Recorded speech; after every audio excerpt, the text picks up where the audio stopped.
Saya ulang lagi yang kemarin saya sampaikan. Kenapa sih orang nggak mau mengampuni? Karena ada benih dosa ya di dalam hati manusia. 3 jadi 1. Mementingkan diri sendiri, iri hati, dan kesombongan. Ini satu paket. Tidak bisa terlepas. Mementingkan diri sendiri, iri hati, tinggi hati. Mementingkan diri sendiri harus saya. Begitu lihat yang lain, timbullah, yang maksudnya yang lain lebih diberkati, timbullah iri hati. Tuh, saling berkesinambungan. Harus saya yang dipuji, gak boleh orang lain. Itu kan tinggi hati. Ada benih dosa, kesombongan. Selidikilah. Penyebab orang tidak mau mengampuni, yaitu kesombongan. Apa? Merasa diri benar, paling benar. Kemarin udah saya cerita ya, nggak mau ngampuni, dasarnya ada kesombongan tinggi hati. Karena untuk bisa melepaskan pengampunan, saudara perlu satu kerendahan hati. Nggak ada kerendahan hati, terus orang itu bilang bisa mengampuni, bohong itu, bohong besar. Jadi kalau saudara tidak bisa mengampuni, selidikilah, pasti ada tinggi hati. Dan apa akibatnya kalau saudara tinggi hati? Yakobus 4 ayat 6b. Saya baca aja langsung. Allah menentang orang yang congkak, mengasihani orang yang rendah hati. Saya mau katakan, mujizat bisa terjadi kepada orang yang berdosa, tetapi tidak bisa terjadi kepada orang yang tinggi hati atau orang yang sombong. Kenapa dia nggak mau ngampuni? Dia nggak sadar kalau dosanya sudah diampuni oleh Tuhan. Jadi dia bisa kuat gagah berdiri di hadapan Tuhan, bisa bertatap muka langsung dengan Tuhan. Dia pikir kuat gagah dia tuh. Dia nggak sadar kalau dosanya sebenarnya sudah diampuni. Dia sudah dibenarkan oleh hakim yang agung, ketok palu, Akyong dibenarkan. Bukan perbuatan baik saudara. Keputusan daripada Tuhan untuk mengampuni saudara. Syaratnya ya tadi saya cerita. Harus melepaskan pengampunan. Sekarang ayat terakhir, mungkin agak panjang. Nanti saya kasih ilustrasi. Saya panggil seseorang ya. Yuk Matius 18 ayat 21 sampai 25. Sampai 35. Makanya saya bilang panjang, ini ayat terakhir ya. Tidak sadar kalau dia sudah diampuni dosanya oleh Tuhan. Baca ya, simak baik-baik karena ini panjang.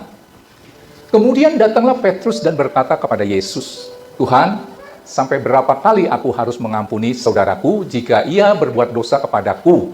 Petrus bilang gini, 7 kali ya Tuhan. 7 kali aja udah dahsyat ya. Ada yang menyakitkan hati saudara sampai 7 kali, saudara masih bisa ampuni? Petrus bilang 7 kali ya. Next. Yesus berkata kepadanya, bukan, aku berkata kepadamu, bukan sampai 7 kali. Melainkan sampai 70 kali 7. Berapa?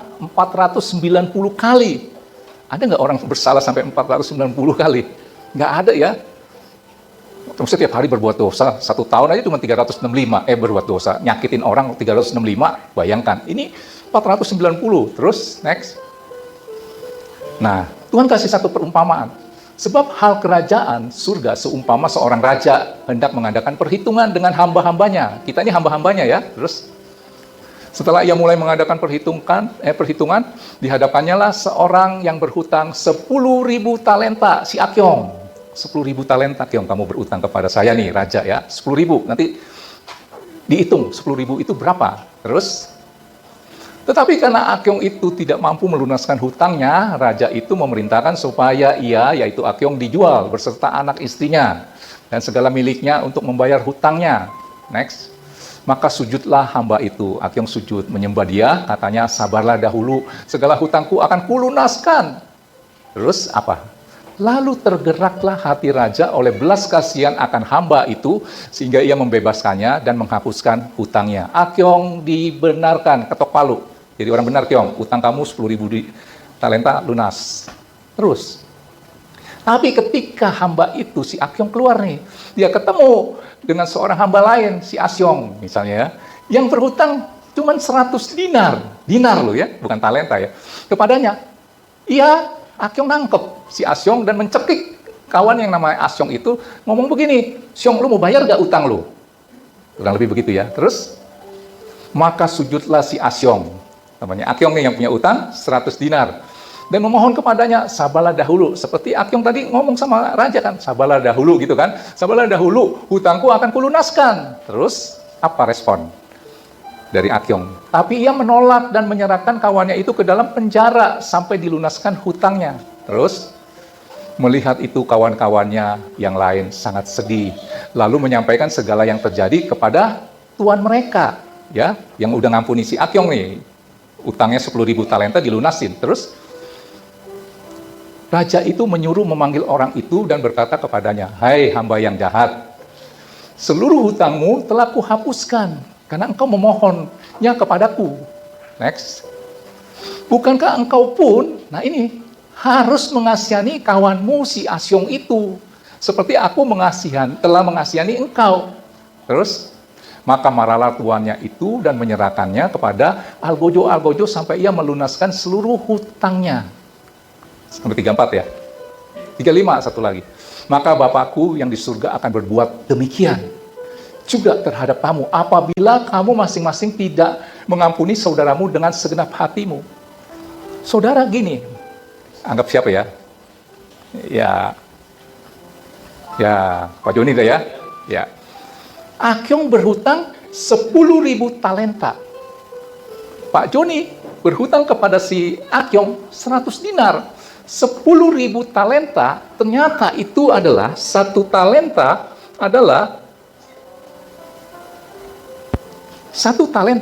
itu 6.000 dinar. Jadi kalau 10.000 talenta itu sama dengan 60 juta dinar. Akyong punya utang seperti itu dong. Temannya Akyong, si Joni ini, yang tadi saya cerita sebagai si Asyong, cuma punya utang 100 dinar. Upah kerja seseorang di Israel itu satu hari 1 dinar. Jadi Akyong berhutang sama raja itu 60 juta dinar. Kalau dia mau kerja nih, kurang lebih kerjanya, saya hitung ya, 1 dinar upah kerja orang Israel, anggap rupiahkan di sini, kerja 1 hari, uang makan 100.000. Kurang lebih Akyong punya utang 6 triliun sama raja nih. Untuk dapetin uang 6 triliun, kurang lebih Akyong harus kerja 164.383 tahun baru lunas lu, Kyong. Ini bayangin. Tapi Bapak di surga itu baik.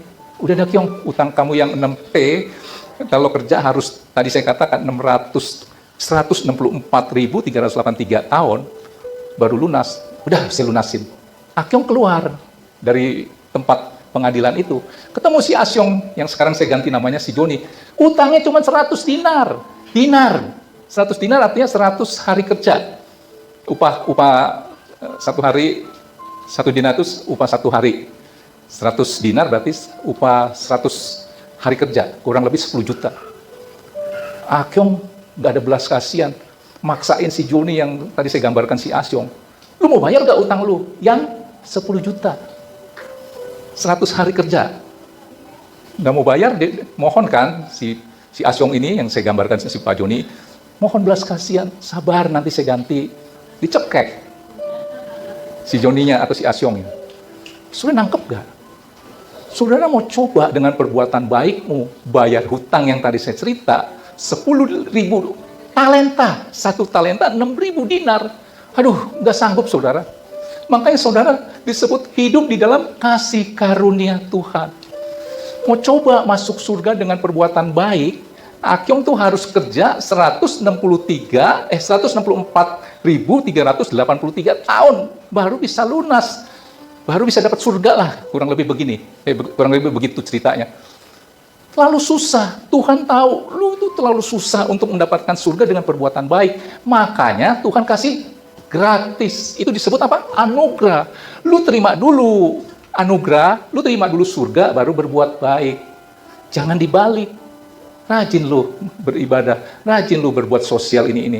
Ya mudah-mudahan amal ibadah gua naiklah ke surga, supaya bisa masuk ke surga. Makanya orang di luar Tuhan kan kalau meninggal, telah pulang atau telah meninggal dunia, semoga arwahnya diterima di sisi Tuhan yang Maha Esa sesuai dengan amal ibadahnya. Bisa itu tadi yang 6 triliun itu?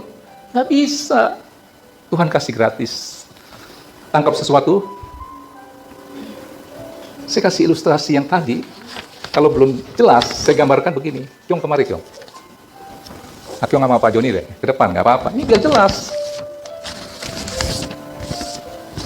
Sini, ya.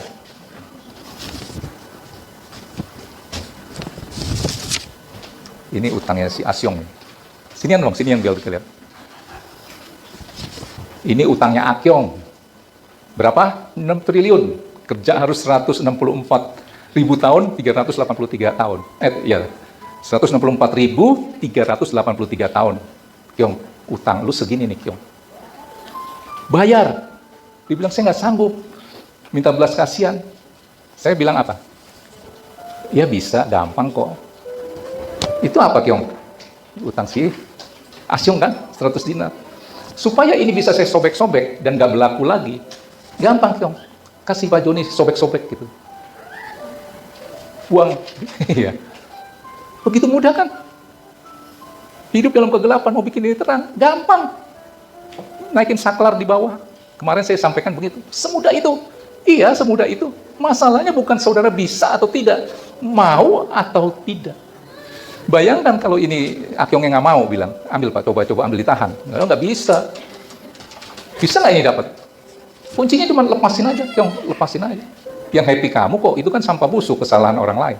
Lepasin aja. Nangkep sesuatu ya. Haleluya, haleluya. Saya undang pemain musik.